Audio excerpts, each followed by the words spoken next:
തിളക്കമാർന്ന വിജയമില്ലെങ്കിൽ ഞാൻ രാഷ്ട്രീയം ഉപേക്ഷിച്ച് വനവാസത്തിന് പോകുന്ന ആർക്കെ പറയാൻ ധൈര്യം? ഈ പറയുന്ന KC വേണുഗോപാൽ പറയോ, രമേശ് ചെന്നിത്തല പറയോ, പിണറായി വിജയൻ പറയോ, BJP പറയോ? അതൊരു ഏകാധിപത്യത്തിലേക്ക് പോയി. ഇത് മൂന്നാമതും പിണറായി തകരാനും കാരണം തന്നെയാണ്. ഫ്ലക്സ് ബോർഡിലൊന്നും അയാളുടെ കൂടെ ആരുമില്ല. അപ്പോൾ അദ്ദേഹത്തിൻ്റെ കൂടെ ഉണ്ടായിരുന്ന 16 മന്ത്രിമാരും ഒരു വസ്ത്രം കൊള്ളാത്ത ആൾക്കാരാണ് വരുന്നത്. ശൈലജ ടീച്ചറെ മുഖ്യമന്ത്രി സ്ഥാനാർത്ഥിയായിട്ട് ഉയർത്തി കാണിച്ചിരുന്നെങ്കിൽ അവർക്ക് ഇതിലധികം സീറ്റ് കിട്ടിയിരുന്നു. ബേസിക്കലി ഞാൻ അത്ര വലിയൊരു ആക്ടറൊന്നുമല്ല എന്ന് വിശ്വസിക്കുന്ന ആളാണ് ഞാൻ. ഒരു ആവറേജ് ആക്ടർ എന്ന രീതിയിൽ തന്നെ ഞാൻ കാണുന്നത്. ഏത് കാലയളവ് ഏറ്റവും കൂടുതൽ സിനിമ പോയത്? ദിലീപിൻ്റെ ഇഷ്യൂ വന്നപ്പോൾ. ഞാൻ ആ സമയത്ത് ദിലീപിൻ്റെ കുറേ പടങ്ങൾ ഒരുമിച്ച് അഭിനയിച്ചതാണ്. സിനിമയിലെ നായകനാകുമ്പോൾ നല്ല സൗന്ദര്യമൊക്കെ ഉണ്ടായിരുന്നു. അന്നൊരു ഇന്ന് സൗന്ദര്യമില്ലേ? 40 വർഷം മുമ്പ് ജോൺ അബ്രഹാമിൻ്റെ അമ്മയറിയാൻ എന്ന സിനിമ, അതിലെ നായക കഥാപാത്രം പുരുഷൻ.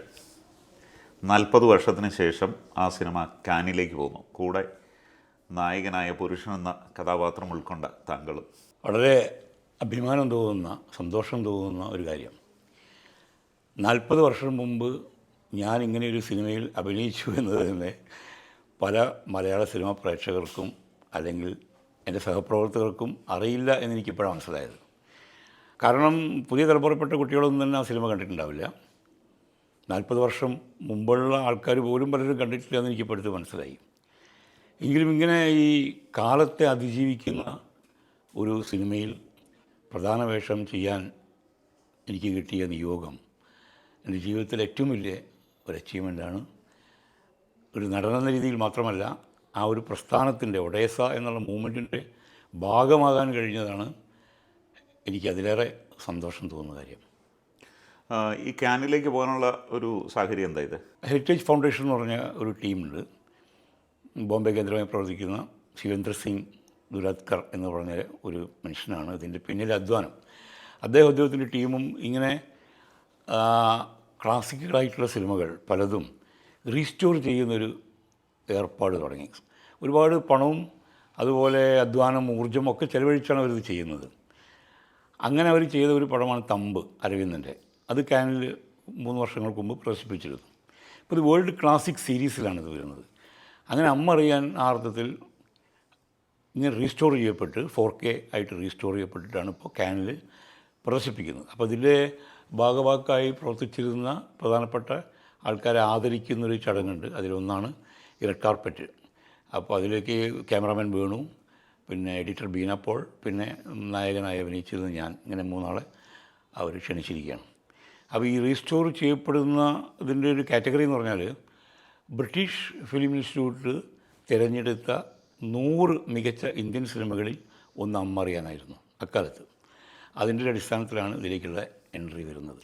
ഞാൻ ഈ സിനിമ കണ്ടത് ചെറിയ കുട്ടിയായിരുന്നപ്പോൾ ഞങ്ങളുടെ നാട്ടിൽ ഈ വഴിയോരത്ത് ഇങ്ങനെ സ്ക്രീനൊക്കെ വെച്ചിട്ട് ഒഡൈസ മൂവീസിൻ്റെ ഒരു വാൻ വരും. അത് കഴിഞ്ഞ് എല്ലാം ഇറക്കി ആൾക്കാർ വെച്ചിട്ടാണ് ഇത് ചെയ്യുന്നത്. ഞാനന്നിങ്ങനെ ആലോചിക്കുന്നു, പുരുഷൻ ഹരി എന്ന അയാളുടെ മൃതദേഹം കണ്ടതിന് ശേഷം അമ്മയെ തേടി ആദ്യം ഒരു ഒറ്റയ്ക്ക് പോകുന്നു, പിന്നെ കുറച്ച് പേര് വരുന്നു, അവസാനം ഒരു കൂട്ടമായിട്ട് ചെല്ലുന്നു. ഓർക്കുന്നത്?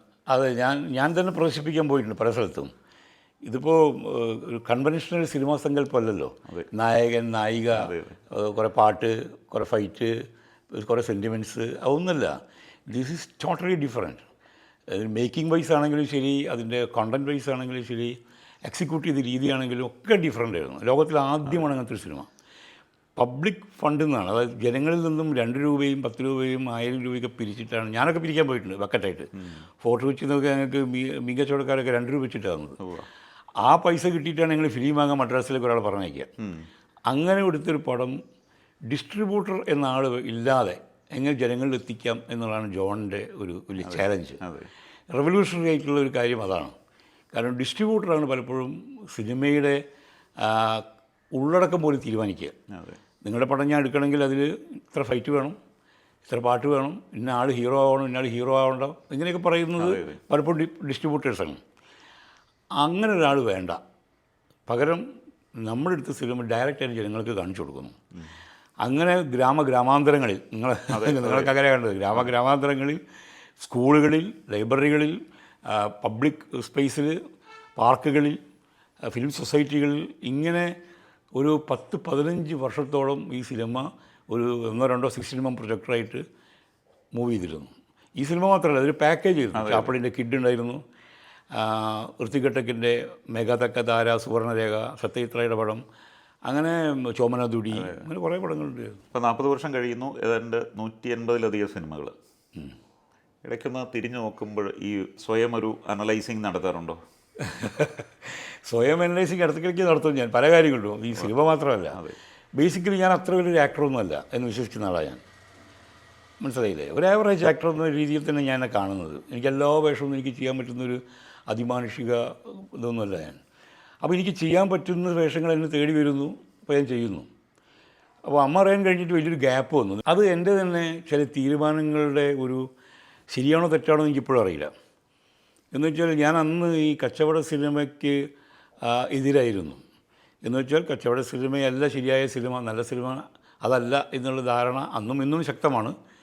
അപ്പോൾ ഒഡേസ പോലത്തെ ഒരു മൂവ്മെൻറ്റിൽ നിന്ന് ജോൺ അബ്രഹാമിനെ പോലത്തെ ഒരു പടത്തിൻ്റെ ഡയറക്ടറിൽ അഭിനയിച്ച ഞാൻ മറ്റു സംവിധായകരുടെ അടുത്ത് പോയി സാറേ എനിക്കൊരു ചാൻസ് തരണമെന്ന് ചോദിക്കാൻ എൻ്റെ ആത്മാഭിമാനം അനുവദിക്കില്ല. ആത്മാഭിമാനം മാത്രമല്ല, എനിക്കങ്ങനെ ഒരു വലിയ സിനിമാ നടനാവണം എന്നായിരുന്നില്ല എൻ്റെ എക്കാലത്തെയും ആഗ്രഹം. സിനിമയിൽ അഭിനയിക്കുന്നത് കൊള്ളാം, സിനിമ എടുക്കണം തന്നെയായിരുന്നു. സിനിമ നിർമ്മിക്കണം, നാടകം എഴുതണം, പലതും ചെയ്യണം. ഒരു മനുഷ്യന് ഒരുപാട് കാര്യങ്ങൾ ചെയ്യാൻ പറ്റുമെന്ന് വിശ്വസിക്കുന്ന ആളാണ് ഞാൻ.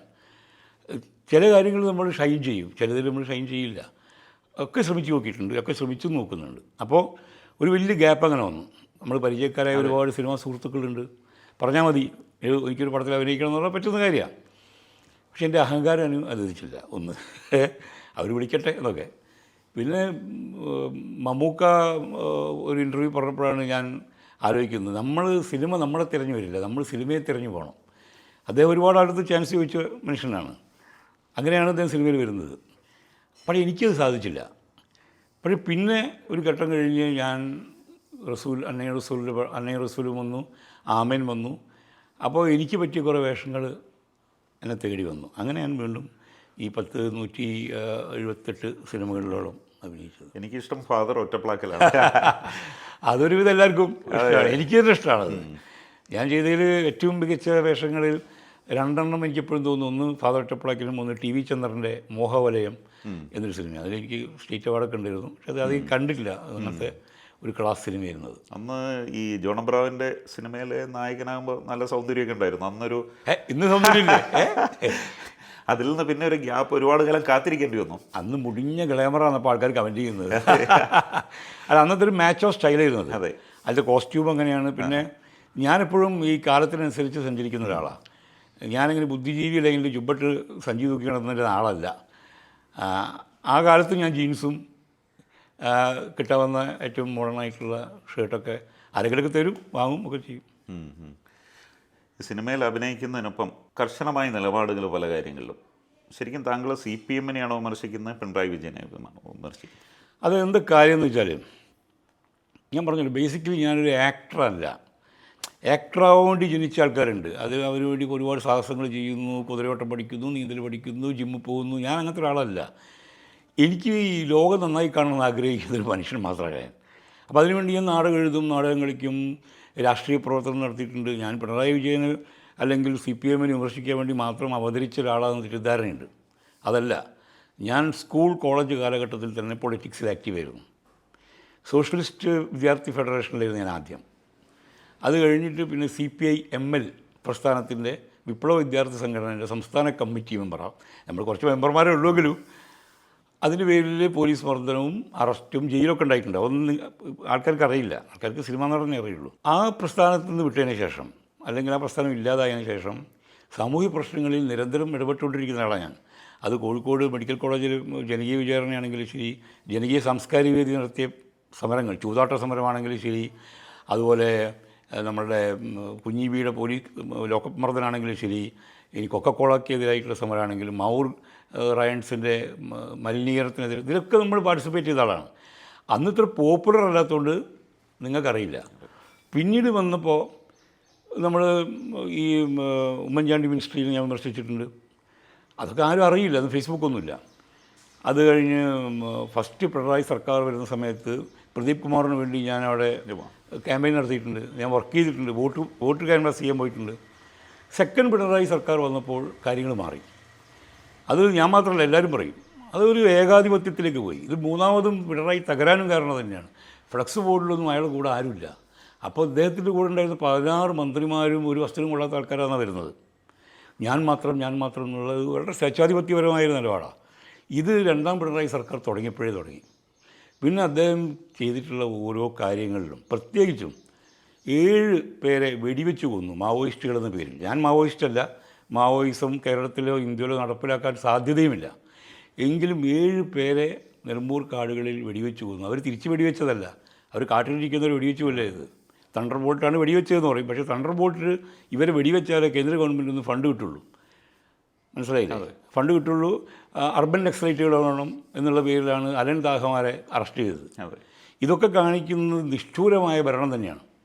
ഇവിടുത്തെ ഒരു സാംസ്കാരിക നായകരും ഇതിനെപ്പറ്റി പറയില്ല, പേടിയാണ്. ഇത് പറഞ്ഞാൽ അറസ്റ്റ് ചെയ്യുകയും CPIക്കാർ കുറച്ച് ആൾക്കാർ പോയി ഈ നിലമ്പൂർ കാടുകൾ, ഓർമ്മയുണ്ടോ? അതെ, നിലമ്പൂർ കാടുകൾ പോയിട്ട് ഞങ്ങളിപ്പോൾ കണ്ടുപിടിക്കും ഇത് എന്താ പറയുക കൃത്രിമ സംഘടനമാണ്, വ്യാജ ഏറ്റുമുട്ടലാണെന്നൊക്കെ പറഞ്ഞിട്ട് CPIയുടെ കുറച്ച് MLA-മാരൊക്കെ പോയി വലിയ റിപ്പോർട്ടൊക്കെ ഉണ്ടാക്കി. പിന്നെ അവർ ഇദ്ദേഹത്തെ കണ്ടപ്പം അത് പൂത്തി വെച്ചു. CPI അങ്ങനെയാണല്ലോ, CPIക്ക് പേടിയാണല്ലോ. അപ്പോൾ അങ്ങനെ വിമർശനത്തിൻ്റെ മൂർച്ച കൂടി. മനസ്സിലായില്ലേ? സ്വാഭാവികമായിട്ടും എൻ്റെ എഴുത്തിന് പൊതുവെ മൂർച്ചയുണ്ട് നല്ലതും പറയുന്നത്. എനിക്കത് കുറയ്ക്കാൻ പറ്റാറില്ല. അതിലത്തെ നർമ്മം പലർക്കും സഖാക്കൾക്ക് മനസ്സിലാവില്ല. പൊതുവെ നർമ്മബോധം ഇല്ലാത്തവരാണല്ലോ സഖാക്കൾ. നിങ്ങൾ പൊട്ടിച്ചിരിക്കുന്ന ഏതെങ്കിലും ഒരു CPI-മാരെ കാണിച്ചിരിക്കും, ഇല്ല. ഈ പൊട്ടിച്ചിരിക്കുന്നവരില്ല അതിൽ. അവർ അപ്പോൾ നർമ്മബോധം ഇല്ലാത്തതുകൊണ്ട് അവർക്ക് തോന്നുന്നത് ഭയങ്കര ആക്രമണമാണ്. പക്ഷേ എൻ്റെ ആക്രമണം മുനവെച്ചിട്ട് തന്നെയാണ്. അത് പിണറായി എന്ന മനുഷ്യന് മാത്രമല്ല, ആ പാർട്ടി കൈയാളുന്ന ആ നേതൃത്വത്തിനെയും. എനിക്ക് ആ പാർട്ടി നന്നാക്കണമെന്നൊന്നുമില്ല. പിന്നെ എന്നെ പ്രകോപിപ്പിക്കുന്ന കമൻറ്റുകളാണല്ലോ അതിൽ വരുന്ന മുഴുവൻ. ഏറ്റവും ഈ അശ്ലീല ഭാഷ ഉപയോഗിക്കുന്ന ഒരു സംഘമാണത്. നമുക്ക് പുസ്തക വായനയില്ല. ഈ കലുങ്കിൻ്റെ മുകളിൽ ഇരുന്നിട്ട് മൊബൈലിൽ കുത്തി ക്യാപ്സ്യൂൾ ഉണ്ടാക്കില്ലാതെ വേറൊന്നുമില്ല. അപ്പം ഞാനത് നോക്കാറില്ല. എന്നെ വിളിച്ച് പലരും പറയും, എൻ്റെ മക്കളൊക്കെ പറയും വളരെ മോശാച്ച അങ്ങനെയൊക്കെ എഴുതിയിട്ടുണ്ട്. അങ്ങനെ ഞങ്ങൾ അവരുടെ സംസ്കാരമാണ്. അപ്പോൾ ആ പാർട്ടിയുടെ സാംസ്കാരികമായ മൂല്യച്യുതി ഒബ്വിയസ്ലി എക്സ്പ്ലിസിറ്റാണ്, വ്യക്തമാണ്. അത് തന്നെയാണ് കേരളത്തിൽ ജനങ്ങൾ തിരിച്ചറിഞ്ഞത്. അവർ കമൻ്റ് എഴുതുന്നതിൻ്റെ 10 ഇരട്ടിയാണ് എൻ്റെ ഫോളോവേഴ്സ് എന്ന് അവർക്കറിയില്ല. അവർ ഓരോ കമൻ്റ് ഇടുമ്പോഴും എനിക്ക് ഡോളർ വരുന്നുണ്ടെന്ന് അവർക്കറിയില്ല. മെച്ച പൈസ കൊടുക്കുന്നുണ്ട് ഇപ്പോൾ. അപ്പോൾ അത് ഞാൻ പറഞ്ഞത് സാമൂഹ്യ പ്രവർത്തകൻ എന്ന രീതിയിൽ എന്നെ അടയാളപ്പെടുത്താൻ എനിക്കിഷ്ടം. വലിയ ആക്ടറോ വലിയ ഡയറക്ടറോ വലിയ റൈറ്ററോ ഒന്നുമല്ല. ഈ ലോകത്ത് ജീവിച്ചിരുന്നപ്പോൾ അനീതിക്കെതിരെ ശബ്ദമുയർത്തിയ ഒരു മനുഷ്യൻ എന്ന് അറിയപ്പെടാനാണ് എനിക്കാഗ്രഹം. ഈ ആദ്യ പിണറായി സർക്കാരിനെയും രണ്ടാം പിണറായി സർക്കാരിനെയും ഒന്ന് കമ്പയർ ചെയ്യുമ്പോൾ എവിടെയാണ് ഒരു കുഴപ്പം സംഭവിച്ചത്? അത് ആദ്യ പിണറായി സർക്കാരിൻ്റെ മിനിസ്ട്രി തന്നെ വളരെ നല്ല മിനിസ്ട്രി അല്ലേ. ഇപ്പോൾ തോമസ് ഐസക്കിനെ പോലെയുള്ള വിദ്യാഭ്യാസമുള്ള വിവരമുള്ള ഒരു എക്കണോമിസ്റ്റ്, രവീന്ദ്രൻ പോലെയുള്ള പ്രൊഫസർ രവീന്ദ്രൻ പോലെയുള്ള ഒരു എഡ്യൂക്കേഷൻ മിനിസ്റ്റർ, ശൈലജ ടീച്ചർ, നമ്മൾ എന്തൊക്കെ പറഞ്ഞാലും she was very efficient minister. അങ്ങനെയുള്ളൊരു മിനിസ്ട്രി അവർ നടപ്പിലാക്കിയിട്ടുള്ള പല പരിപാടികൾ, ഇപ്പോൾ നിപ്പ വന്ന സമയത്താണെങ്കിലും പാൻഡമിക് ആയിട്ടുള്ള നമ്മളുടെ കോവിഡ് സമയത്താണെങ്കിലും വെള്ളപ്പൊക്കത്തിൻ്റെ സമയത്താണെങ്കിലും ഒക്കെ തന്നെ ആ മിഷനറി ഗംഭീരമായിരുന്നു. വെള്ളപ്പൊക്കത്തിൻ്റെ സമയത്തൊക്കെ ഞാൻ തന്നെ ഇവർക്കൊന്നും അറിയാത്തൊരു കാര്യം പറയാം. എൻ്റെ ബ്രദറിനുള്ള വർക്ക് ചെയ്യുന്നത് ഗൂഗിളിലാണ്, അവിടെ US. ഓക്കെ. അപ്പോൾ ഇവിടെ വെള്ളപ്പൊക്കത്തിൻ്റെ സമയത്ത് ഇവർക്ക് രാത്രി രക്ഷാപ്രവർത്തനം നടത്തണമെങ്കിൽ മാപ്പ് വർക്ക് ചെയ്യില്ല. ഗൂഗിൾ മാപ്പിന് റെസ്ട്രിക്ഷൻ ഉണ്ട്. ഒരു രാജ്യത്തിൻ്റെയും ലൈവ് സിറ്റുവേഷൻ കാണിക്കാൻ പാടില്ല ഇന്ത്യയുമായിട്ടുള്ള കരാറിൻ്റെ അടിസ്ഥാനത്തിൽ. അപ്പോൾ മിനിസ്ട്രി അന്ന് ഇവരായിട്ട് വളരെ അടുത്ത് നിൽക്കുന്ന രാജശേഖർ എന്ന് പറഞ്ഞിട്ടുള്ള CPM-ൻ്റെ വളരെ അടുത്ത് പ്രധാനപ്പെട്ട ആളുടെ എൻ്റെ ഫ്രണ്ടാണ്. അദ്ദേഹത്തെ ഞാൻ വിളിച്ചു പറഞ്ഞു, നമുക്ക് ലൈവ് ആയിട്ട് അത് മാപ്പ് കാണിക്കണമെങ്കിൽ ഞാൻ ഇടപെട്ട് ഇങ്ങനെ വേണമെങ്കിൽ ചെയ്യിക്കാം എന്ന് പറഞ്ഞ് ഞാൻ എൻ്റെ ബ്രദറിനെ വിളിക്കുന്നു. അദ്ദേഹം അതിൻ്റെ ഒഫീഷ്യൽസിനെ വലിയ ആൾക്കാരെ ബന്ധപ്പെടുന്നു. CM-ൻ്റെ ഓഫീസിൽ നിന്ന് ഒരു ലെറ്റർ വേണമെന്ന് പറയുന്നു. CM-ൻ്റെ ഓഫീസിൽ നിന്ന് രാത്രി 3 മണിക്ക് മെയിൽ പോകുന്നു, 4 മണിക്ക് മാപ്പ് ഓണാവുന്നു. അങ്ങനെയൊക്കെ സംഭവിച്ചിട്ടുണ്ട്. അപ്പോൾ നമ്മളത് ചെയ്യാൻ കഴിയുന്ന കാര്യങ്ങളൊക്കെ നമ്മളും ചെയ്യുന്നുണ്ട്. അത് അങ്ങനെ ചെയ്യാൻ തോന്നിപ്പിക്കാവുന്നത് കാര്യം എൻ്റെ ബ്രദറിനോട് പറയാണ്, ഗൂഗിളിൻ്റെ ഓഫീസ് ഞെട്ടിപ്പോയി, രാത്രി 3 മണിക്കും CM-ൻ്റെ ഓഫീസ് ആക്റ്റീവാണ് എന്നിട്ട് പറയാം. അപ്പോൾ ഞാൻ പറഞ്ഞു അങ്ങനെയാണ് അവർ വർക്ക് ചെയ്തത്. അപ്പോൾ ആ ഒരു രീതിയിൽ വർക്ക് ചെയ്ത ഒരു മിനിസ്ട്രിയെ കഴിഞ്ഞപ്പോൾ ജനങ്ങൾ ഭയങ്കര പ്രതീക്ഷ അർപ്പിച്ചിട്ടാണ് രണ്ടാമത് മിനിസ്ട്രി വരുന്നത്. അതെ, അതിൽ വന്ന മിനിസ്റ്റേഴ്സിൻ്റെ ഒരു ലെവൽ നോക്കുക നിങ്ങൾ, ഒരു സ്റ്റാൻഡേർഡ് നോക്കുക നിങ്ങൾ. അതുകൊണ്ടാണ് ഞാൻ പറഞ്ഞത്, ഇവരിനി പ്രതിപക്ഷത്ത് വരികയാണെങ്കിൽ നിങ്ങൾക്ക് മുന്നിൽ നിർത്താൻ പേരിനൊരു സ്വരാജ് പോലുമില്ല പ്രതിപക്ഷ നേതാവാൻ, അല്ലേ? അതെ അതെ തീർച്ചയായിട്ടും. അപ്പം ആ മിനിസ്ട്രി കഴിഞ്ഞിട്ട് ഈ മിനിസ്ട്രി വന്നപ്പോൾ കാര്യങ്ങൾ തീരുമാനിക്കുന്ന മുഴുവൻ മുഖ്യമന്ത്രി, മറ്റാർക്ക് വോയിസ് ഇല്ല. അതുകൊണ്ട് സംഭവിച്ചിട്ടുള്ള കുഴപ്പങ്ങളാണ് ഈ ശബരിമല മുതൽ നിങ്ങളെടുത്തോ ഈ വന്ന് അഴിമതി ആരോപണങ്ങൾ മുഴുവൻ വന്നത് ഈ ഒരാളിലേക്ക് കേന്ദ്രീകരിക്കുകയും ഒരു ഉപജാപക സംഘം ആ മിനിസ്ട്രിയെ കൈയാളുകയും ചെയ്തു. ഫൈനൽ PR വർക്കിൽ പോലും ഈ പുറത്തുനിന്നുള്ള ആൾക്കാർ ഇടപെട്ടത് കൊണ്ടാണ് അദ്ദേഹത്തിന് മാത്രം പണം വെച്ചത്. അല്ലെങ്കിൽ ആ മിനിസ്റ്റേഴ്സിൽ മുഴുവൻ പണം വെക്കണ്ടേ? ജനം ഇതൊക്കെ തിരിച്ചറിയും. പിന്നെ പ്രതിപക്ഷം വളരെ സ്ട്രോങ് ആയിരുന്നു. അതെ, വളരെ സ്ട്രോങ് എന്ന് പറഞ്ഞാൽ രമേശ് ചെന്നിത്തല പ്രതിപക്ഷ നേതാവായിരുന്നപ്പോഴും കൊണ്ടുവന്ന ആരോപണങ്ങളൊക്കെ എഫക്റ്റീവായിരുന്നു. അദ്ദേഹം ആർക്കെങ്കിലും ഹീറോ ആയിരുന്നു. പക്ഷേ എന്ത് പറ്റിച്ചാൽ ഈ പാൻഡമിക് സിറ്റുവേഷൻ വന്നു, കോവിഡ് വന്നു, എല്ലാം കൂടെ വന്നപ്പോൾ സംഭവം മാറി. വി ഡി സതീശൻ വളരെ എഫക്റ്റീവായിട്ട് പ്രതിപക്ഷ നേതാവ് എന്നുള്ള രീതിയിൽ ഉന്നയിച്ച ഓരോ ആരോപണങ്ങളും ഇപ്പോൾ നമുക്ക് മൊബൈലിൽ കാണാമല്ലോ. അതെ അതെ, പണ്ട് പത്രത്തിലല്ലേ വായിക്കുള്ളൂ. അതെ, അതൊക്കെയാണ് രണ്ടാമത്തെ പിണറായി മിനിസ്ട്രിയുടെ തകർച്ചയ്ക്ക് കാരണം. അപ്പം എന്തുകൊണ്ടാണ് ഈ പിണറായി വിജയൻ ഒരു സ്വേച്ഛാധിപതിയെ പോലെ എന്ന് താങ്കളൊരു പരാമർശം നടത്തുന്നു? എന്താണ് അതിന് കാരണം? ഒരു സ്വേച്ഛാധിപതി എന്ന് പറഞ്ഞാൽ അറിയാലോ, മറ്റുള്ളവരുടെ ആരുടെയും അഭിപ്രായങ്ങൾ മാനിക്കാത്ത, ഞാൻ തന്നെ എല്ലാം തീരുമാനിക്കും എന്ന് പറയുന്ന, ഞാൻ അധികാരം വിട്ടൊഴിയാൻ താല്പര്യമില്ല എന്ന് ശഠിക്കുന്ന, ജീവിത രീതിയിൽ തന്നെ നമുക്ക് കാണാൻ പറ്റുന്ന ഈ പ്രത്യേകിച്ചും കമ്മ്യൂണിസ്റ്റ് മിനിസ്ട്രി എന്ന് പറയുമ്പോൾ 40 കാറുകളുടെ അകമ്പടിയിൽ പോകുന്ന, എല്ലാ സുഖ സൗകര്യങ്ങളും എൻജോയ് ചെയ്യുന്ന ഒരു വ്യക്തി എന്നുള്ള രീതിയിലാണ് ഞാൻ സ്വേച്ഛാധിപത്യം എന്ന് പറഞ്ഞത്. അധികാരം വിട്ടൊഴിയാൻ മനസ്സില്ലാത്തൊരു മനുഷ്യൻ, അല്ലേ? അതെ. അല്ലെങ്കിൽ എന്തു വേണം, പുതിയ ആൾ വരട്ടെ എന്നോ? ഇപ്പം ഞാൻ പറയാം, ശൈലജ ടീച്ചറെ മുഖ്യമന്ത്രി സ്ഥാനാർത്ഥിയായിട്ട് ഉയർത്തി കാണിച്ചിരുന്നെങ്കിൽ അവർക്ക് ഇതിലധികം സീറ്റ് കിട്ടിയിരുന്നു. ഞാൻ ആ പാർട്ടിയെ സപ്പോർട്ട് ചെയ്യുന്ന ആളെന്നല്ലെങ്കിൽ പോലും ഞാൻ പറയുന്നത് ആ ഒരു ടാക്ടിക്സ് പോലും ഉപയോഗിക്കാൻ പറ്റാത്തത് ഞാൻ തന്നെ മതി. LDF വരും അല്ലാതെ മറ്റാരും എന്ന് പറയുമ്പോൾ ഇദ്ദേഹത്തിൻ്റെ ചിത്രമേ ഉള്ളൂ. ഒരു 10 തൊഴിലാളികളെ ചിത്രം വെച്ചിരുന്നെങ്കിൽ ഇതിലും ഭേദം ഉണ്ടാവുമായിരുന്നു, അല്ലേ? അല്ലെങ്കിൽ 10 മറ്റ് യുവാക്കളെ ചിത്രങ്ങൾ, അതൊക്കെ തന്നെ ആൾക്കാരെ കാൻഡിഡേറ്റ്സിന് തീരുമാനിച്ചതും നിർത്തിയതും തോൽക്കാൻ വേണ്ടിയിട്ടുള്ള ആൾക്കാരെ തോൽക്കാൻ സാധ്യതയുള്ള സ്ഥലത്ത് നിർത്തുക, അല്ല ജയിക്കാൻ സാധ്യതയുള്ള ആൾക്കാരെ തോൽക്കുന്ന സ്ഥലത്ത് നിർത്തുക. ഇതൊക്കെ ഒബ്വിയസ്ലി നമുക്ക് മനസ്സിലാവില്ലേ? പ്രതിപക്ഷ നേതാവായിട്ട് പിണറായി വിജയൻ വരണോ? വരൂല അയാൾ, അദ്ദേഹത്തിന് വരാൻ പറ്റില്ല. കാരണം പ്രതിപക്ഷ നേതാവ് എന്ന് പറഞ്ഞാൽ കുറച്ച് കൂടുതൽ പണിയെടുക്കണം. ഫയലൊപ്പിട്ടാൽ മാത്രം പോരാ, കാര്യങ്ങൾ പഠിച്ച് പറയണം. കാര്യങ്ങൾ പഠിച്ച് വീറോടെ വാശിയോടെ നിയമസഭയിൽ അവതരിപ്പിക്കാനും മറ്റംഗങ്ങളെ ബോധ്യപ്പെടുത്താനും സാധിക്കുന്ന ഒരു മനുഷ്യനായിരിക്കണം. അവിടെ തട്ടിക്കയറിയിട്ട് കടക്കുപുറത്ത് ലൈനല്ല വേണ്ടത്, കാര്യങ്ങൾ പഠിച്ച് പറയാൻ പറ്റണം. അവിടെയാണ് വി ഡി സതീശൻ ജനങ്ങൾ ഹൃദയം കീഴടക്കിയത്. പക്ഷേ സതീശന് പോലും ഇത്രയും ഫൈറ്റ് ചെയ്ത് വിജയത്തിലേക്ക് എത്തിച്ചിട്ട് മുഖ്യമന്ത്രി കസേരയിലേക്ക് എത്താൻ പറ്റുന്നില്ല.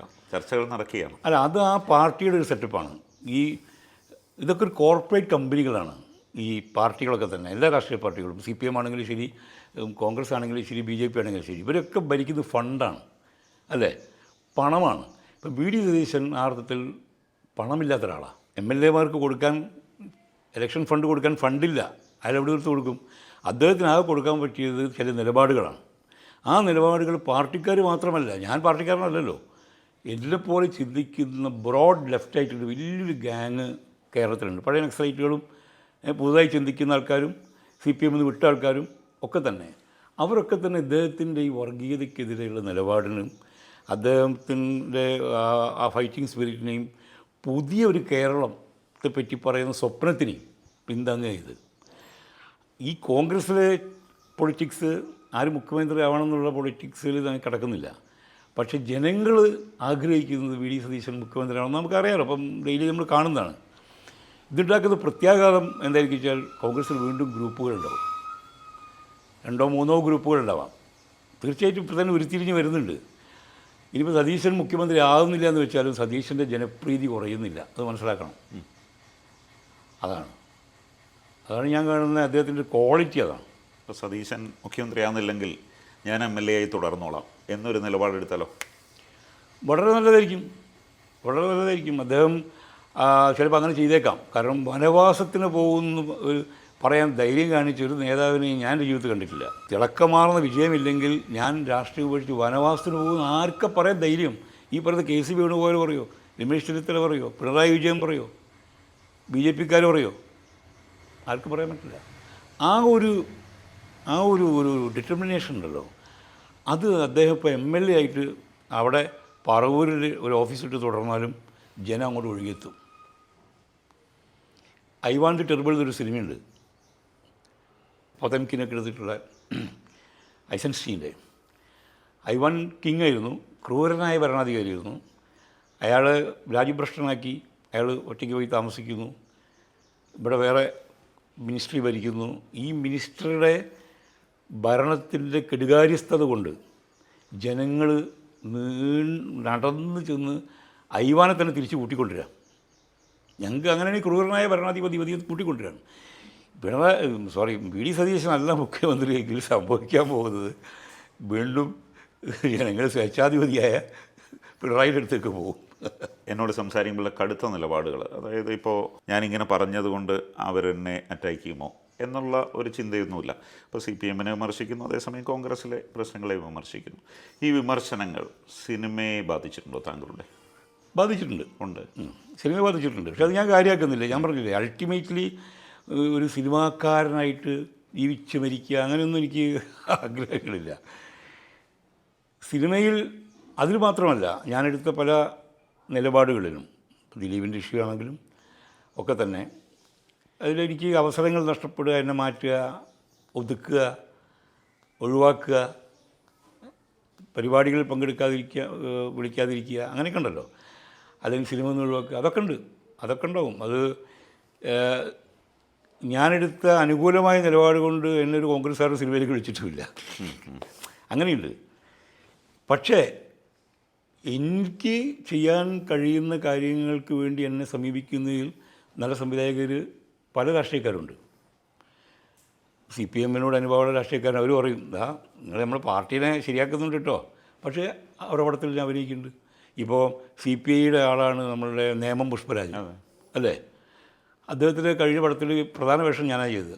അപ്പോൾ എന്നോട് പറയുകയും ചെയ്തു, രാഷ്ട്രീയമായിട്ട് നമ്മൾ യോജിക്കില്ല, പക്ഷേ ആക്ടറുടെ ഇടയ്ക്ക് നിങ്ങളെനിക്ക് ഭയങ്കര റെസ്പെക്റ്റാണ്, നിങ്ങളുടെ നിലപാടുകളും പലതും നല്ലത് തന്നെയാണ്. ഏത് കാലയളവ് ഏറ്റവും കൂടുതൽ സിനിമ പോയത്? ദിലീപിൻ്റെ ഇഷ്യൂ വന്നപ്പോഴാണ്. അതിൽ ഞാൻ ആ സമയത്ത് ദിലീപിൻ്റെ കുറേ പടങ്ങൾ ഒരുമിച്ച് അഭിനയിച്ചതാണ്. അതെ.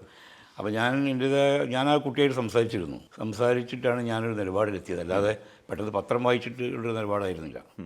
അപ്പോൾ ഞാൻ ഇനി ദിലീപിൻ്റെ സ്ക്രീൻ സ്പേസ് ഷെയർ ചെയ്യുന്നില്ല എന്നൊരു തീരുമാനം എടുക്കുകയാണ്. അപ്പോൾ അവരുടെ ഗ്യാങ് സ്വാഭാവികമായിട്ടും ഒരു വലിയ ഗ്യാങ്ങാണല്ലോ. അതെ. ദിലീപിനുള്ള പടത്തിൽ മാത്രമല്ല, ആ ഗ്യാങ് എടുക്കുന്ന പല പടങ്ങളിൽ നിന്നും, പല സംവിധായകരുടെ പടങ്ങളിൽ നിന്നും, തിരക്കഥാകൃത്തുക്കളുടെ പടങ്ങളിൽ നിന്നും എന്നെ മാറ്റിയിട്ടുണ്ട്. അന്ന് പിന്നീട് കൈപിടിച്ച് കയറ്റിയതാരാ? പിന്നെ അത് കൈപിടിച്ച് കയറ്റിയിട്ടൊന്നുമില്ല, ഞാനങ്ങ് കയറി വന്നതാണ്. എന്നങ്ങനെ ആരും കൈപിടിച്ച് കയറ്റിയിട്ടില്ല. കൈപിടിച്ച് കയറ്റാൻ എനിക്കൊരു ഗോഡ് ഫാദർ ഇല്ലായിരുന്നു. ഇപ്പോൾ ജോണിൻ്റെ സിനിമ കഴിഞ്ഞിട്ട് ഞാൻ പിന്നെ സ്വന്തം സിനിമ എടുത്തിട്ടാണ് വരുന്നത്. അതിനെനിക്ക് ഹെൽപ്പായിട്ട് രഞ്ജിത്ത് സിനിമയ്ക്ക് വരുന്നതിന് മുമ്പ് എനിക്ക് തോന്നുന്നു കോളേജ് പഠിക്കുന്ന കാലത്തെ എൻ്റെ ഫ്രണ്ടാണ്. സ്കൂൾ ഓഫ് ഡ്രോയിങ് പഠിക്കുമ്പോൾ ഫ്രണ്ടാണ്. 10-40 കൊല്ലത്തിലധികം. അമ്മ അറിയേണ്ട സമയത്തൊക്കെ എൻ്റെ ഫ്രണ്ടാണ്. അവിടെ ഷൂട്ട് ചെയ്യുന്നുണ്ട് ഞങ്ങൾ. ആ സമയത്ത് രഞ്ജിത്തോടെ പഠിക്കുന്നുണ്ട്. അപ്പോൾ ഷട്ടർ എന്നുള്ള ഒരു സിനിമ എടുക്കാൻ എനിക്ക് ധൈര്യവും പ്രചോദനവും ഒക്കെ തന്ന രഞ്ജിത്താണ്. അവനെ നിർബന്ധിച്ചു, നീ ഇങ്ങനെ സിനിമ എടുക്കരുത്, നീ ചാനലിൽ ഞാൻ ദുബായിൽ അമൃതയിലാണ്. അങ്ങനെയാണ് അതാണ് എന്നെ, വല്ലാതെ ആക്ടിങ്ങിലേക്കൊന്നും എന്നെ ആരും കൊണ്ടുവന്നിട്ടില്ല. ഷട്ടർ ഒരു സാമ്പത്തിക വിജയം ഉണ്ടാക്കിയോ? സാമ്പത്തിക വിജയമായിരുന്നു. സാമ്പത്തിക വിജയം, വലിയ വിജയം തിയേറ്ററിൽ ഓടിയിട്ടല്ല എനിക്ക് കിട്ടിയത്. മറ്റ് ഭാഷകളിലേക്ക് ഞാൻ വിറ്റു. ഇന്ത്യയിൽ എനിക്ക് തോന്നുന്നത് ഏറ്റവും അധികം ഭാഷകളിൽ വിറ്റുപോയ അപൂർവം സിനിമകളിലൊന്നാണ്. തമിഴ്, തെലുങ്ക്, കന്നഡ, കൊങ്ങിണി, മറാത്തി, ഭോജ്പുരി, ഹിന്ദി, ഇപ്പം ബംഗാളി വിൽക്കാൻ പോകുന്നു. അപ്പോൾ അതിൽ നിന്നൊക്കെ എനിക്ക് നല്ല വരുമാനം ഉണ്ടായി. തിയേറ്ററിൽ നിന്നും വലിയ വരുമാനം, ഒരു 100 ദിവസം ഓടി പടം. പക്ഷേ ഡിസ്ട്രിബ്യൂട്ടർ എന്നൊരു കണക്ക് പ്രകാരം ചിലവാണ് കൂടുതൽ, വരവ് കുറവായിരുന്നു. പിന്നെ സാറ്റലൈറ്റിൽ നിന്ന് കിട്ടിയിരുന്നു പൈസ. അതുകൊണ്ട് നഷ്ടമൊന്നുമില്ല, വിചാരിച്ചേക്കാൾ കൂടുതൽ പൈസ കിട്ടി എനിക്ക്. ഇനി അങ്ങനെ ഒരു സാഹസത്തിന് മുതിരുന്നു? ഞാൻ ഇടയ്ക്കിടയ്ക്ക് മുതിരും. പക്ഷേ എന്ത് വെച്ചാൽ സ്ക്രിപ്റ്റൊക്കെ എഴുതി റെഡിയാവും, അപ്പോൾ എന്നെ വേറെ പടത്തിലേക്ക് അഭിനയിക്കാൻ വിളിക്കും. അപ്പോൾ അത് 10-20 ദിവസം അങ്ങനെ പോകും. അഭിനയിക്കാൻ പോകുമ്പോൾ എന്ന് വെച്ചാൽ പെട്ടെന്ന് കാശ് കിട്ടും. നമുക്കും ചിലവുകളൊക്കെ ഉണ്ടല്ലോ, EMI അടയ്ക്കണം, പല പരിപാടികളുണ്ട്. അപ്പോൾ ഞാൻ അതിലേക്ക് പോകും. കുറേ കൂടി ഈസിയാണ് എനിക്കത്. ഡയറക്ടോറിയൽ വർക്ക് എന്ന് പറയുമ്പോൾ നമ്മളൊരു കൊല്ലം അതിന് മാറ്റി വെക്കണം, എല്ലാ ഭാഗത്തും നമ്മൾ കണ്ണ് പതിക്കണം. പിന്നെ ആദ്യ സിനിമ തന്ന ഒരു ഭീതി, ഇപ്പോൾ ഷട്ടറിന് കിട്ടിയൊരു സ്വീകാര്യത രണ്ടാമത്തിന് കിട്ടിയില്ലെങ്കിലോ എന്നാലോചിക്കും. അങ്ങനെ ഞാൻ എഴുതി വെച്ച കഥകളാണ് അങ്കിൾ എന്നുള്ള പേരിലും ഞാൻ ഒരാൾക്ക് കൊടുത്തു. ചാവേർ എന്ന് പറഞ്ഞ വേറെ സിനിമ വന്നു.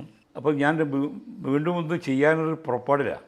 അപ്പോഴാണ് ഞാൻ മനസ്സിലാക്കുന്നത് ഈ ആർട്ടിസ്റ്റുകളുടെ അടുത്ത് നമ്മൾ കഥ പറഞ്ഞിട്ടൊക്കെ സമ്മതിപ്പിക്കലൊക്കെ എനിക്ക് നടക്കാത്ത കാര്യമാണ്. മനസ്സിലായില്ലേ? അപ്പോൾ അങ്ങനെ നിൽക്കുന്നു. എങ്കിലും പഠിത്തം ഇമ്മീഡിയറ്റ് ആയിട്ട് ഞാൻ ഈ കാൻ ഫെസ്റ്റിവൽ കഴിഞ്ഞാൽ വന്നാലൊരു പടത്തിലേക്ക് കയറും. സിനിമയുണ്ട്, സിനിമയുണ്ട്, കുഴപ്പമൊന്നുമില്ല, ഒരു കുഴപ്പമില്ല. അല്ല, അഭിനയിക്കാൻ ഇപ്പോൾ പടങ്ങളുണ്ട്. ഞാൻ സ്വന്തമായി ഡയറക്റ്റ് ചെയ്യാൻ പോകുന്ന പടമാണ് പറഞ്ഞത്. ഇനിയിപ്പോൾ താങ്കളെ ഇപ്പോൾ ആൾക്കാർ തേടി വരുന്നുണ്ട്. അതിലൊന്നും എനിക്ക് ഒരു കുറവ് അനുഭവപ്പെട്ടിട്ടില്ല. പക്ക രാഷ്ട്രീയ ചിന്താഗതി വെച്ച് പുലർത്തുന്ന സിനിമക്കാർ കുറവാണ്. കാരണം ഇതൊരു ബിസിനസ്സാണ് ആഫ്റ്റർ ഓൾ. ഈ 100 കോടി ക്ലബ്ബ് കയറുക എന്നുള്ളതാണ് എല്ലാവരുടെയും ആഗ്രഹം. അല്ലാതെ സിനിമ എടുത്തിട്ട് ശരിക്കും ആ ഒരു പ്രവണത നമ്മൾ ഈ കൊച്ചു കേരളത്തിലെ സിനിമയ്ക്ക് അത് വേണമെന്ന് ചോദിച്ചാൽ പണം ആർക്കാ വേണ്ടാത്തത്? ബേസിക്കലി ഇപ്പോൾ അടൂർ ഗോപാലകൃഷ്ണൻ്റെ സിനിമ 100 കോടി കളക്ട് ചെയ്യണ വേണ്ടാന്ന് അദ്ദേഹം പറയുമോ? പറയില്ല, ഒരാളും പറയില്ല. എല്ലാവർക്കും പണം ആവശ്യമാണ്. എനിക്കും നിനക്കും ഒക്കെ പണം ആവശ്യമാണ്. എല്ലാ കാര്യത്തിനും പണം വേണം. ഞാനത് എൻ്റെ അനുഭവത്തിൽ നിന്ന് പഠിച്ച, എൻ്റെ ജീവിതാനുഭവത്തിൽ നിന്ന് പഠിച്ച, ഒരു രോഗം വന്നു, അല്ലെങ്കിൽ ഒരു യാത്ര പോകണം, കുട്ടികൾക്ക് പഠിക്കണം, നമ്മൾ കടം വാങ്ങി എത്ര കാലം ജീവിക്കും? അപ്പോൾ പണം വേണം. അപ്പോൾ ഒരു സിനിമ എടുക്കുമ്പോൾ സ്വാഭാവികമായിട്ടും ഒരാൾ ഇൻവെസ്റ്റ് ചെയ്യുന്നത്, പണ്ടൊക്കെ ആണെങ്കിൽ ബസ് സർവീസൊക്കെ തുടങ്ങും പ്രചാര പണക്കാർ പേരിന് വേണ്ടിയിട്ട്, ബസ് സർവീസ് തുടങ്ങുക, തിയേറ്റർ തുടങ്ങുക. ഇപ്പോൾ അതല്ല, ഇമ്മീഡിയറ്റ് ആയിട്ട് റിട്ടേൺ കിട്ടുന്ന ഒന്ന് സിനിമയാണ്. നിങ്ങൾക്ക് റിയൽ എസ്റ്റേറ്റിലൊന്നും പെട്ടെന്ന് പൈസ തിരിച്ചു കിട്ടില്ല, ഒരു ബിസിനസ്സിലും കിട്ടില്ല. സിനിമയിൽ നിങ്ങൾക്ക് within 1 year whether it is flop or success പൈസ തിരിച്ചു കിട്ടും. അപ്പോൾ കിട്ടുമ്പോൾ 100 കോടി കിട്ടുകയാണ് നല്ലതല്ലേ? അപ്പോൾ മികച്ച സിനിമ ഇപ്പോൾ പറയാം, ഫെമിനിച്ചി ഫാത്തിമ എനിക്ക് അടുത്ത കാലത്ത് ഇഷ്ടപ്പെടുന്ന ഒരു സിനിമയാണ്, മികച്ച സിനിമയത്. ആ സിനിമ എടുക്കുന്ന ആൾക്കറിയാം 100 കോടി കയറൂല എന്നറിയാം. പക്ഷേ അയാൾക്ക് കിട്ടിയൊരു സാറ്റിസ്ഫാക്ഷൻ ഭയങ്കരമാണ്, അയാൾക്കത് മതിയാവും. പക്ഷെ പലർക്കും അതല്ല, പലർക്കും എങ്ങനെയെങ്കിലും ക്ലബ്ബ് കയറണം, ഇല്ലെങ്കിൽ തള്ളി ക്ലബ്ബ് കയറ്റുക. അത് ശരിയായ പ്രവണതയെന്ന് എനിക്ക് തോന്നുന്നില്ല. കയറി വന്നാൽ നല്ലത്. അതിലേക്ക് കോംപ്രമൈസ് ചെയ്യാൻ വേണ്ടി നമ്മൾ പല ഇൻഗ്രീഡിയൻസും ചേർക്കും. ഫൈറ്റ്, വിദേശം, പിന്നെ ഈ വാടകയ്ക്കെടുത്ത തോക്കുകൾ, ഇങ്ങനെയൊക്കെ. അതുകൊണ്ടത് കാര്യമില്ല. കണ്ടൻറ്റ് വേണം സിനിമയിൽ. നിങ്ങൾ പിടിച്ചിരുന്നൊരു കണ്ടൻറ്റ് വേണം. സിനിമയോടൊപ്പം അമ്മയുടെ ഭാരവാഹി കൂടിയാണ്. ഈ വലിയൊരു സുനാമിയിൽ പെട്ടതിന് ശേഷം ഒരു തിരിച്ചുവരവ്, ഇപ്പോൾ സ്ത്രീ നേതൃത്വത്തെയാണ് ഇത് ഏൽപ്പിച്ചിരിക്കുന്നത്. അമ്മയുടെ പ്രവർത്തനം വിലയിരുത്തേണ്ടത് എന്ത്? ഞാൻ ശരിക്കും സംഘടനയുടെ ഒരു അംഗം എന്ന നിലയ്ക്ക്, അല്ലെങ്കിൽ എക്സിക്യൂട്ടീവ് കമ്മിറ്റി മെമ്പർ എന്ന നിലയ്ക്ക് ഞാൻ സംഘടനാപരമായ പ്രവർത്തനങ്ങളെപ്പറ്റി പുറത്ത് പറയരുത് എന്നൊരു പോളിസി ഉണ്ട്. എങ്കിലും ഞാൻ അത്ര സാറ്റിസ്ഫൈഡ് അല്ല. കാരണം അത് ഏത് സംഘടനയും പോലെ തന്നെ ഒരു പാനൽ ജയിച്ച് വന്നിട്ട് ഭരിക്കുന്ന പോലെയല്ല ഇൻഡിവിജ്വൽസ് ജയിച്ചു വന്ന് ഭരിക്കുമ്പോൾ. മനസ്സിലായില്ലേ? ഒരു പാനലാകുമ്പോൾ പാനലിൻ്റെ പോളിസി ഉണ്ടാവും. ഇത് വ്യത്യസ്തമായ രാഷ്ട്രീയ വീക്ഷണമുള്ള ആൾക്കാർ ചേർന്നിട്ട് നിങ്ങൾക്കൊരു സംഘടന മുന്നോട്ട് കൊണ്ടുപോകാൻ പ്രയാസമാണ്. അപ്പോൾ ഞാൻ കോൺസെൻട്രേറ്റ് ചെയ്തത് ഇതൊരു ചാരിറ്റബിൾ ഓർഗനൈസേഷനാണ്. ഇതൊരു പൊളിറ്റിക്കൽ സംഘടനയല്ല, ഇത് ട്രേഡ് യൂണിയൻ ഓർഗനൈസേഷനല്ല, ഫെഫ്ക പോലത്തെ ഒരു സംഘടനയല്ലത്. ഞങ്ങൾക്ക് നെഗോഷിയേഷൻ പവർ ഇല്ല. ഇപ്പോൾ ഒരു നടന് കാശ് കിട്ടിയിട്ടില്ലെങ്കിൽ പ്രൊഡ്യൂസർ വിളിച്ചിട്ട് ഞങ്ങൾ നാളെ പണി മുടക്കും എന്ന് പറഞ്ഞാൽ നടക്കുന്ന കാര്യമല്ല. ആര് പണി മുടക്കും? ആരും പണി മുടക്കില്ല. നല്ല രീതിയിലായിട്ട് കമ്മ്യൂണിക്കേറ്റ് ചെയ്തിട്ട് പ്രശ്നം പരിഹരിക്കാറുണ്ട്. പ്രൊഡ്യൂസർമാരായിട്ടും ആക്ടേഴ്സൊക്കെ ആയിട്ട് പ്രശ്നം പരിഹരിക്കാറുണ്ട്. ഇത് മെയിൻലി ചാരിറ്റബിളാണ്. ഈ 506 മെമ്പർമാരിൽ ഞങ്ങൾ 120 ആൾക്ക് മാസം കൈനീട്ടം പോലെ പൈസ കൊടുക്കുന്നുണ്ട്, പെൻഷൻ. പിന്നെ 5 ലക്ഷം രൂപയുടെ ഇൻഷുറൻസ്. അതിന് പുറമെ എല്ലാ മാസവും ഞങ്ങൾക്ക് 2.5 ലക്ഷം രൂപ 3 ലക്ഷം രൂപയുടെ അടുത്ത് മെഡിസിൻ കൊടുക്കുന്നു അംഗങ്ങൾക്ക്. രോഗികളായിട്ടുള്ള ജീവൻ രക്ഷാ മരുന്നുകൾ കൊടുക്കുന്നു. 3 ലക്ഷം പേർ കൊടുക്കുന്നുണ്ട്. അതൊരു വലിയ സംഭവമാണ്. അപ്പോൾ ഈ സംഘടന നിലനിൽക്കേണ്ടത് ആവശ്യമാണ്. ഇപ്പോൾ എനിക്ക് അഭിപ്രായ വ്യത്യാസം ഉണ്ടെങ്കിൽ പോലും ഞാനത് നിങ്ങളോട് പറയില്ല. കാരണം എനിക്ക് ഈ ഓർഗനൈസേഷൻ നിന്നേ പറ്റൂ. ഈ ഓർഗനൈസേഷൻ മുന്നോട്ട് പോയാലാണ് പാവപ്പെട്ട എത്രയോ അവസരമില്ലാത്ത നടീനന്മാരുണ്ട് ഈ വരുമാനം മാത്രം കാത്തിരിക്കുന്നത്. അപ്പോൾ അവർക്ക് എന്തെങ്കിലും കൊടുക്കാൻ പറ്റുകയാണെങ്കിൽ നല്ലത്. അപ്പോൾ ആ അർത്ഥത്തിൽ മോഹൻലാലും മമ്മൂട്ടിയും മറ്റു നടീനടന്മാരൊക്കെ തന്നെ ഒരു സ്റ്റേജ് ഷോയിലും സൗജന്യമായി വന്ന് പങ്കെടുക്കുന്നത് ഈ ഒരു ചാരിറ്റബിൾ ഓർഗനൈസേഷൻ നിലനിൽക്കാനാണ്. അപ്പോൾ ഇത് തകർക്കുന്ന ഒന്നും എൻ്റെ ഭാഗത്തുണ്ടാവില്ല. അല്ല, ഇപ്പം മമ്മൂട്ടി, മോഹൻലാൽ, ഇന്നസെൻ്റ് ഇതുപോലുള്ളൊരു നേതൃത്വത്തിൽ നിന്ന് ഇപ്പം ഇതിങ്ങനെ മാറി വരികയും പിന്നീട് ഇതൊരു ചർച്ചാ വിഷയമാകുന്ന നടപടികളോ അത്തരത്തിലുള്ള കാര്യങ്ങളോ ഇപ്പം വരുന്നില്ല എന്ന് തോന്നുന്നു. മോഹൻലാൽ, മമ്മൂട്ടി, ഇന്നസെൻ്റ് തുടങ്ങിയ നേതൃനിരയ്ക്ക് ഒരു സംഘടനാ പാടവമുണ്ട്. ആ തീരുമാനങ്ങൾക്കൊരു അഴകുണ്ട്, അല്ലെങ്കിൽ ഒരു നിലപാടുണ്ട്. ഇവിടെ അങ്ങനെ വരുന്നില്ല. അത് അങ്ങനെയുണ്ട്. അത് ആ ഒരു വ്യക്തിപ്രഭാവത്തിൻ്റെ പ്രശ്നങ്ങളാണത്. ശരിയാവുമായിരിക്കും. ശരിയാക്കി എടുക്കാവുന്നുള്ളൂ ഇതൊക്കെ. അതിപ്പോൾ നേതൃത്വത്തിൻ്റെ ഒരു കുഴപ്പം ഉണ്ടെങ്കിലും ഇല്ലെങ്കിലും തന്നെ ഈ ഓർഗനൈസേഷനിൽ മറ്റ് മെമ്പേഴ്സൊക്കെ തന്നെ എല്ലാ ചാരിറ്റബിൾ സംഘടന കാര്യങ്ങൾക്ക് സഹകരിക്കുന്നു. അഭിപ്രായ വ്യത്യാസം ഉണ്ടെങ്കിൽ പോലും സഹകരിക്കും.